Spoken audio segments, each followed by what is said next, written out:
मशहूर व्यंग्यकार हरिशंकर परसाई ने कहा था कि जब शर्म की बात गर्व की बात बन जाए तब समझो कि जनतंत्र बढ़िया चल रहा है।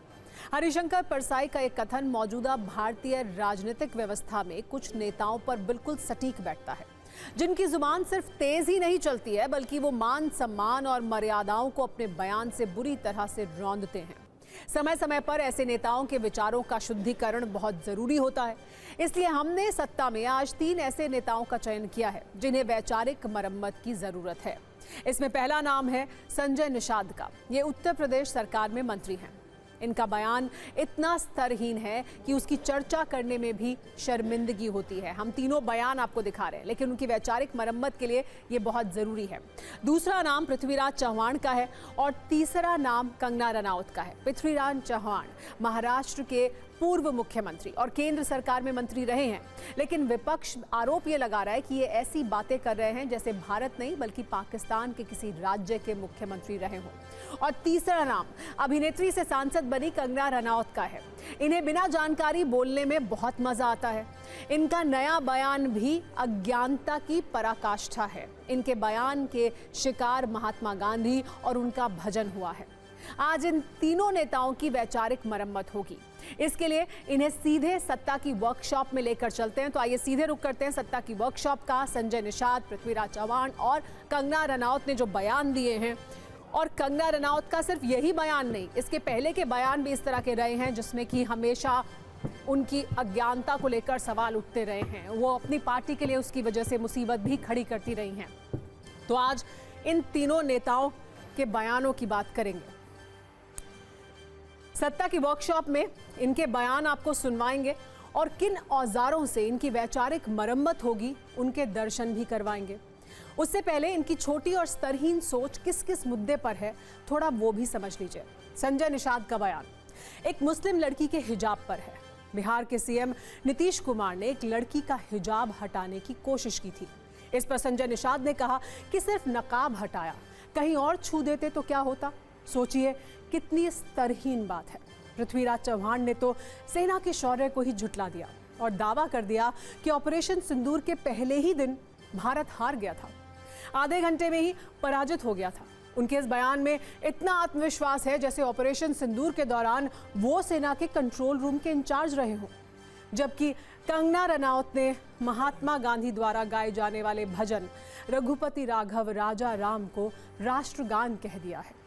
यानी किसी को जानकारी का अभाव है तो कुछ लोग कुछ भी बोल रहे हैं। इन नेताओं के विचार शून्य हो चुके हैं, इसीलिए वैचारिक मरम्मत की बहुत जरूरत है।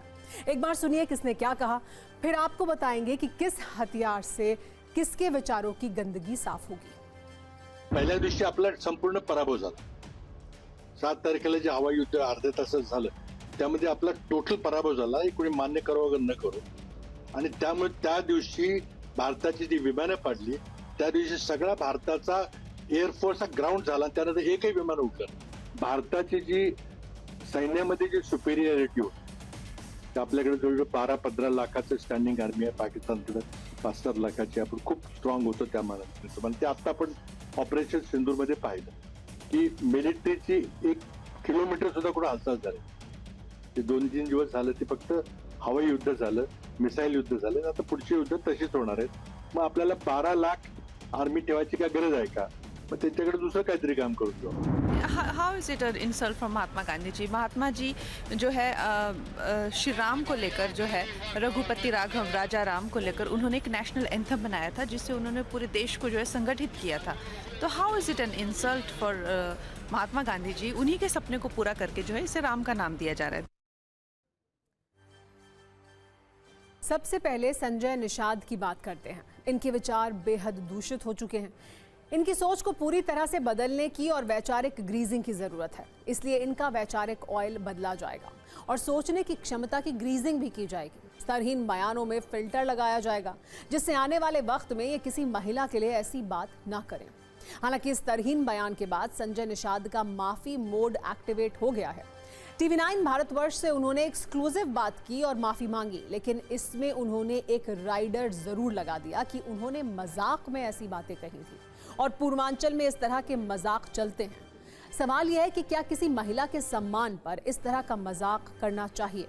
संजय निषाद को अपने दूषित विचार को जल्दी ही बदलने की जरूरत है, क्योंकि आज तो सत्ता की वर्कशॉप में हम उनका मिनी वैचारिक मरम्मत कर रहे हैं, लेकिन इसी तरह वो स्तरहीन बयानों के एपिसोड रिलीज करते रहेंगे तो बड़े वैचारिक मरम्मत की जरूरत भी पड़ सकती है।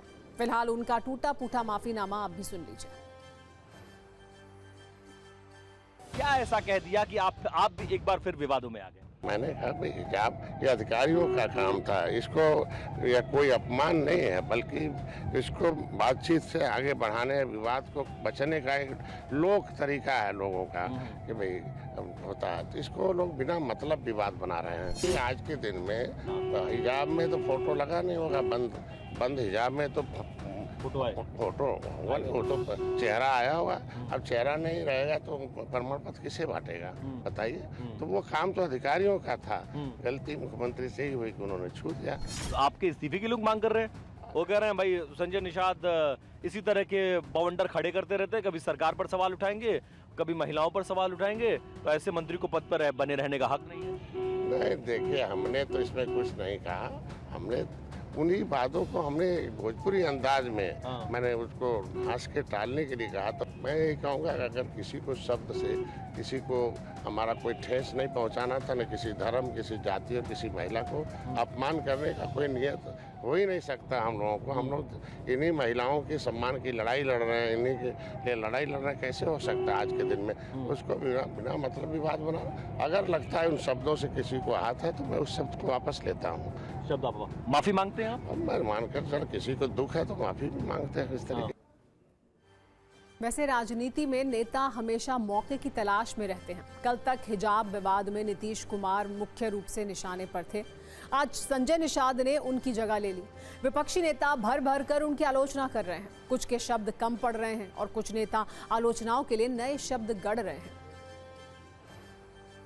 अगर किसी को भोजपुरी भाषा और पूर्वांचल की सामाजिक सांस्कृतिक का थोड़ा भी ज्ञान होगा तो वह अच्छी तरह समझता है कि हमारे गांव देहात में जब किसी बात को टालना, हल्के फुल्के अंदाज में खत्म करना होता है तो लोग पारंपरिक तौर पर कहते हैं। जैसे संजय निषाद, उन्होंने तो और घटिया बात कर दी, उनको समर्थन करने चले गए। घटिया किस्म के इतने अल्फाज उन्होंने इस्तेमाल किए कि सिर्फ नकाब हिजाब ही तो खींचा है, अगर कई हाथ लगा दिए होते तो क्या हो जाता? अरे ये क्या घटिया, क्या मानसिकता? एक तरफ आप बात करते हो बेटी बचाओ बेटी पढ़ाओ, नारी सम्मान की बात की जा रही है, क्या ये नारी सम्मान है आपका?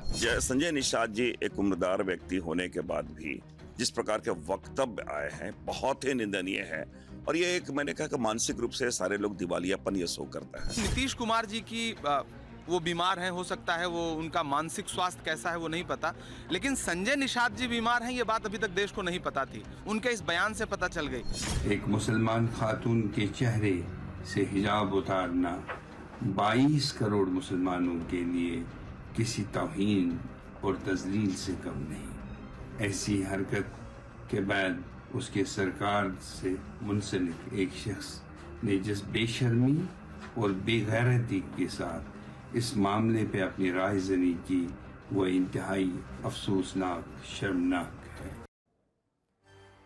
वैचारिक मरम्मत में अगला नंबर महाराष्ट्र के पूर्व सीएम पृथ्वीराज चव्हाण का है, जिन्होंने ऐसी बात कही है जिसे सत्ता पक्ष देश विरोधी कह रहा है और सेना का अपमान भी बताया जा रहा है। पृथ्वीराज चव्हाण ने कहा है कि ऑपरेशन सिंदूर के पहले ही दिन भारत हार गया था, जबकि तथ्य ये नहीं है।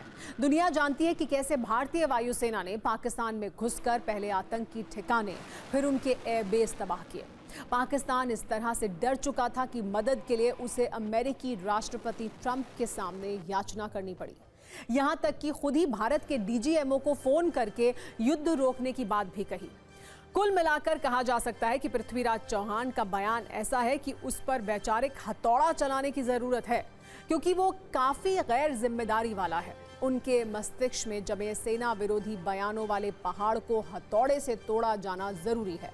उनका बयान सुनकर ऐसा भी लग रहा है कि उनके विचारों के पेच अपनी जगह पर नहीं हैं। उन्हें पेचकस से टाइट किया जाना जरूरी है, जिससे भविष्य में वो सजग रहें और ऐसे बयान न दें। हालांकि उनके मौजूदा व्यवहार को देखकर ऐसा मुश्किल ही लग रहा है, लेकिन सत्ता की वर्कशॉप में हमारी कोशिश जारी रहेगी। हम वक्त वक्त पर उनका दूषित फिल्टर भी बदलते रहेंगे ताकि ऐसे बयानों को रोका जा सके। इस बयान पर उनकी काफी आलोचना हो रही है। सत्ता पक्ष उनका सच से सामना करा रहा है और सेना के सम्मान की नसीहत भी दी जा रही है, लेकिन वो अपने बयान पर कायम है। जरा मैं करूंगा, डिटेल बात करूंगा जी। I will talk to media properly. मेरा राइट है, constitution gives me right to ask questions. सेना के शौर्य पर किसी को गाली देने का अधिकार नहीं है। विपक्ष और कांग्रेस की एक आदत सी बन गई है कि देश को अपमानित करना, सेना के शौर्य को अपमानित करना।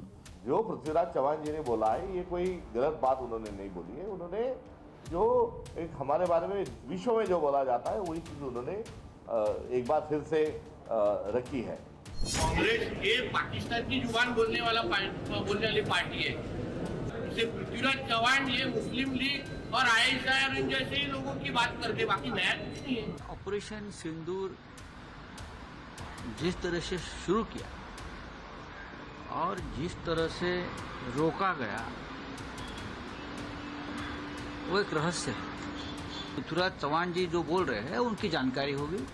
मैं ये देश की भावना बता रहा हूँ। और अब वक्त है वर्कशॉप में मरम्मत से निकले मैसेज का। नेताओं को बोलने से पहले सोचना चाहिए और महिलाओं का सम्मान करना चाहिए। क्या पहनना है, क्या नहीं पहनना है, ये हर किसी का निजी विषय है। एक लाइन में कहूँ तो सावधानी हटी, इज्जत घटी। सेना के शौर्य पर नेताओं को जुबानी हवाई किले बनाने से बचना चाहिए। दुश्मन मुल्क इसका फायदा उठाते हैं। पृथ्वीराज चौहान मुख्यमंत्री रह चुके हैं, कम से कम उन्हें इस बात की गरिमा बनाए रखनी चाहिए थी। बिना जानकारी के नहीं बोलना चाहिए। इससे हासिल कुछ नहीं होता है, बल्कि जग हंसाई अलग से होती है। ये आखिरी मैसेज अभिनेत्री से सांसद बनी कंगना रनौत के लिए है। उन्हें पहले जानकारी हासिल करनी चाहिए, फिर बोलना चाहिए। ये उनके आगे के राजनीतिक करियर के लिए बहुत बेहतर होगा। पहले भी वो अपने बयानों से सरकार और पार्टी की परेशानी बढ़ा चुकी हैं। हम उम्मीद करते हैं नेताओं पर सत्ता की वर्कशॉप के इस मिनी वर्जन का असर होगा।